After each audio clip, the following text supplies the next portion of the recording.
News 24 live অসমলৈ আপোনালোকক স্বাগতম। বৰ্তমান বিজেপিৰ আমোলত দেশৰ গণতন্ত্ৰ সংকটত পৰিছে। দেশৰ সংবিধানৰ ধৰ্মনিৰপেক্ষ চৰিত্ৰত কুঠাৰঘাত কৰিছে।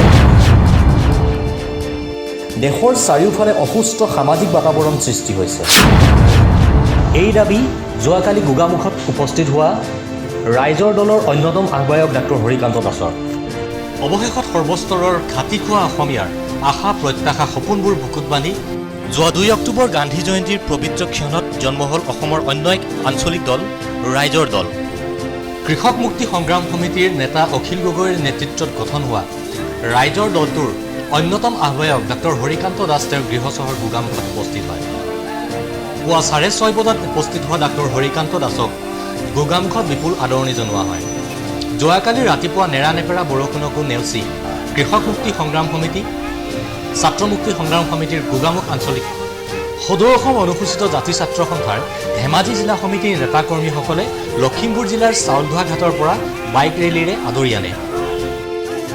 ৰাইজেই ৰজা ৰাইজৰ দল, ৰাইজৰ বল ৰাইজৰ দল, ৰাইজৰ দল জিন্দাবাদ, অখিল গগৈ জিন্দাবাদ, ডাক্তৰ হৰিকান্ত দাস জিন্দাবাদ ধ্বনিৰ লগতে ফটকা আতচবাজীৰে উৎসৱমুখৰ পৰিৱেশৰ সৃষ্টি কৰে।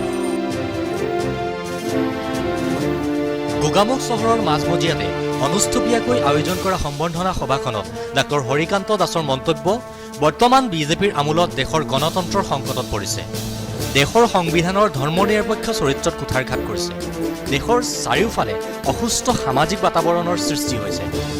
গতিকে দেশ তথা ৰাজ্যত এক সুস্থ সামাজিক ৰাজনৈতিক বাতাবৰণ সৃষ্টি কৰি ৰাজনীতিৰ পৰা সাম্প্ৰদায়িক বিষবাষ্প আঁতৰাই এক প্ৰগতিশীল গণমুখী সমাজ প্ৰতিষ্ঠা কৰি অসমৰ চহা গাঁৱলীয়া ৰাইজৰ বুকুৰ মৰমৰ বাটেৰে চিৰপ্ৰবাহমান লুইতৰ দুয়োপাৰৰ অসমীয়াই জগত সভালৈ লৈ যোৱাটোৱেই হ'ব ৰাইজৰ দলৰ প্ৰধান আৰু মুখ্য উদ্দেশ্য।